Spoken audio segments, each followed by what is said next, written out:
Je vais dire François, parce que je l'appelle François Hollande, qu'au ministre, aux autres ministres, il y a plus d'une centaine de villages presque abandonnés. Nous avons donc de la place pour des gens qui peuvent venir s'installer et travailler et aider leurs voisins et être aidés par leurs voisins.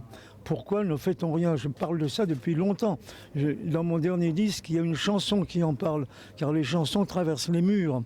Mais en politique, les murs, dire que ça traverse les murs, c'est faible.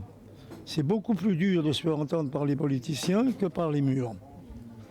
Et je continue à en parler. Je dis, ces villages devraient être... Bon, regardez, là en ce moment, on parle, nous n'avons plus de médecins dans les villages. Mais il y a des médecins dans ces pays, il y a des médecins qui sont sur les routes.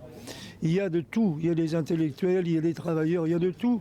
Pourquoi nous avons été reçus, merci, pourquoi on ne reçoit pas les autres? Vous gardez espoir malgré les répétitions de l'histoire?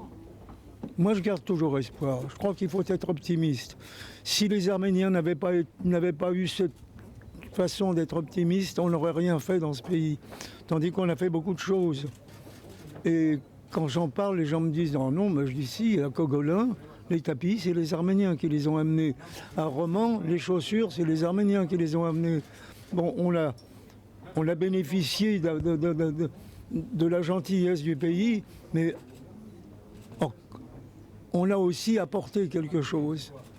Et regardez bien, c'est quand même un Arménien qui est le premier dans le monde.